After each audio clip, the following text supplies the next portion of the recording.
YouTube? This is Sam back with another video, and today, as you can see, we are doing a video on my iPhone. Now, as some of you may have known from my last video, I do have iOS 6 beta 1. I'm going to do one of these videos for every beta of iOS 6, but I am going to, this is probably the longest one, because I'm only going to update it with new features, not old features. And I just like to say some of the bugs. Now, this is completely unscripted except for the bugs. I've been keeping a log of them ever since I installed iOS 6. So let's go ahead and get into some of the stuff that is new. First of all, if you do not have your UDID activated, I just like to tell you, don't even attempt this, because up here where it says Verizon Wireless, you won't even be able to get service. It says no service up there. And even on the iPod, you can't get in. You can't get in on the iPad. You can't get in on anything. It won't even work. So, the first thing we're going to talk about here is some new integrations with iOS 6. So, let's first look at the Maps application. Now, as you can see, it's loading. And let's go ahead and tap here on the Find My Location. And you know, it looks pretty nice. Now let's peel this back and go to the hybrid mode, and that works pretty nice. Satellite mode. Oh, satellite mode worked this time. The last time I've been having issues with I've been having issues for a while with satellite mode. But okay, so that's where I am. Don't come and jump me, people. So go ahead and close that. Next is Passbook.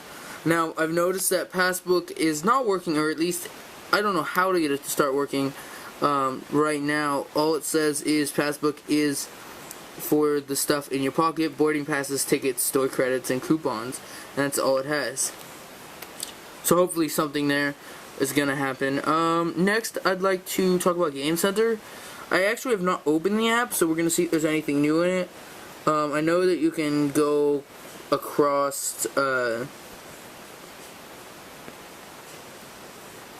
I don't know about anything new in Game Center. I know you can go across platform now.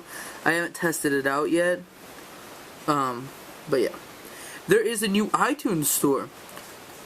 If you guys can see, it looks a little different so far. Try to get it to load. Everything's the same down here, but as you guys can see, it's taking more iPad effect and a more OS X effect. Now it takes a little longer to load, and I don't know if that's just because I'm on a beta or not, but it takes the slide. Sorry, it takes a little bit, and it just slides, and you can pick one just like you do on iTunes, and it loads. It's kind of weird. It's different though. There also is a new App Store, which takes in the same features of the new iTunes Store, and they just look great. Both of them do. Same here. Let's wait for the little dots to pop up. I believe it slides across. Yeah, it does. Now that the apps have popped up. Sorry, I did not click on that. All in all, it works fluently. Updates are now so much easier. You don't have to enter your Apple ID, at least right now, every time you do an update, so that's kind of nice. There's also a banner across certain applications. Like when you see the corner right there, let's say Dropbox, it'll say new on it when you install a new application. So, next is phone. Oh, sorry. We'll get into email a little bit later. Next is phone. Now, as you can see, the keypad has changed. It's a nicer... It just looks all around nicer. And if you've noticed up here, the indicators, they're blue now instead of black. And the whole thing is different. If you didn't have favorites before in your phone, now would be a really good time to add those favorites for iOS 6. I'm sorry if it's a little shaky. I don't have my tripod with me. Here is Mail. In Mail, nothing much really new about it besides the VIP, which is nice. I have no VIP Mail, but you can change in the settings. Let's see. See all my people that I have in my VIP settings, and their emails get pushed to me right away.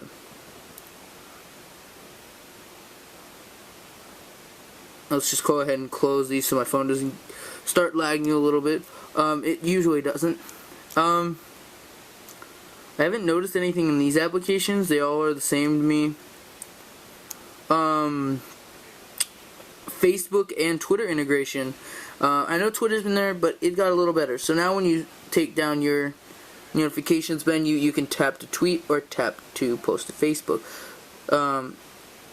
Twitter works like this, and I know you guys don't really care about the Twitter integration as much as the Facebook, because the Facebook is completely new. So I'm just going to go ahead and type something here.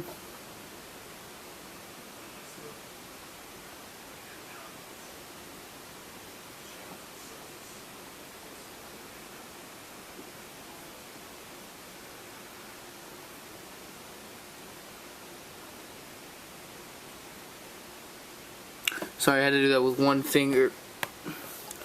So it says, I don't know why this camera doesn't want to autofocus. It's supposed to, but it doesn't. It says, I am recording a YouTube video. So you just hit post.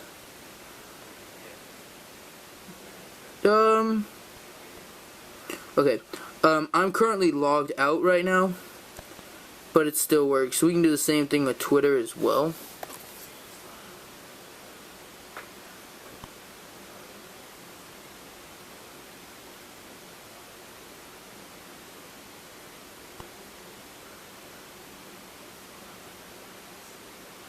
Just give me one moment.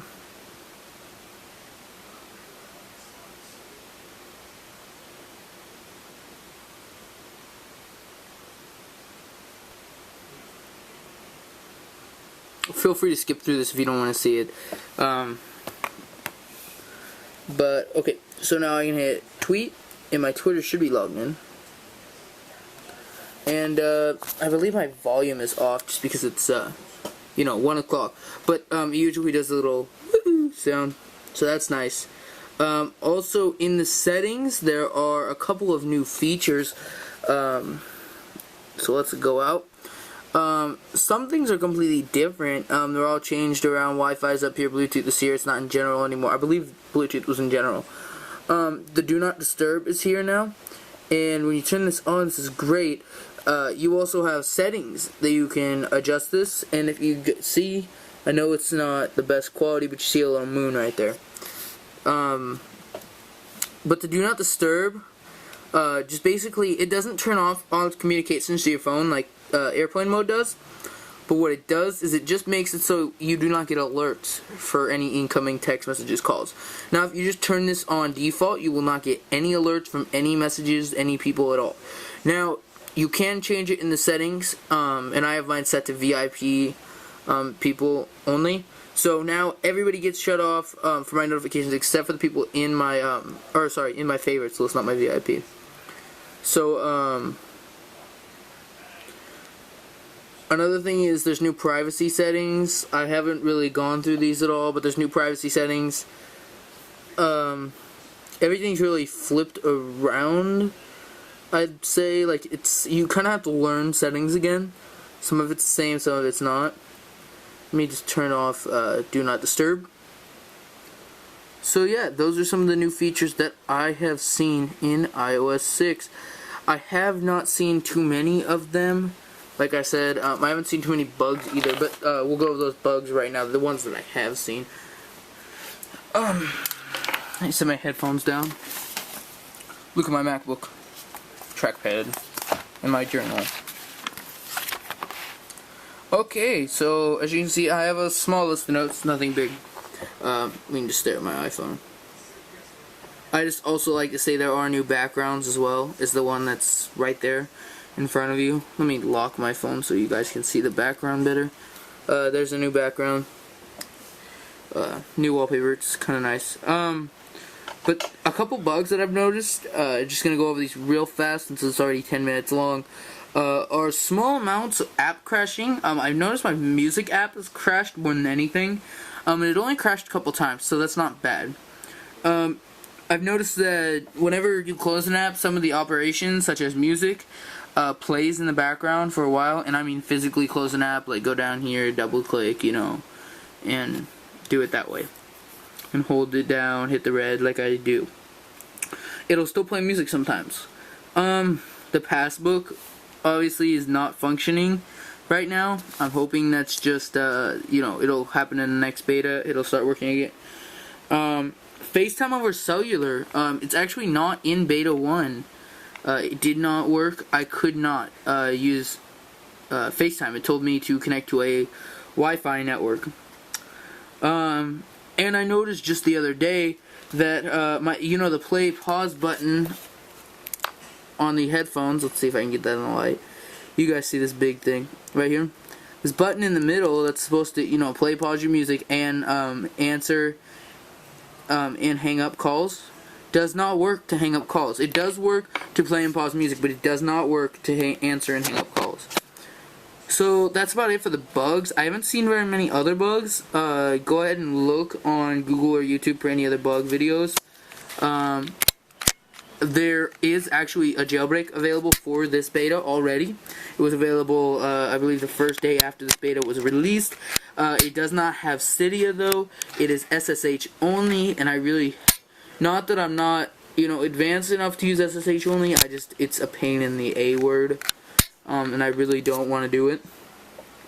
So as for that, this video is 12 minutes long. It's probably gonna be a little longer because I want to add my intro to it. But other than that, that's it. Rate, comment, subscribe. Oh, and sorry, before I go, there are a couple other new features. I just like to say that I'm on the iPhone 4, so I can't really show you the Siri features.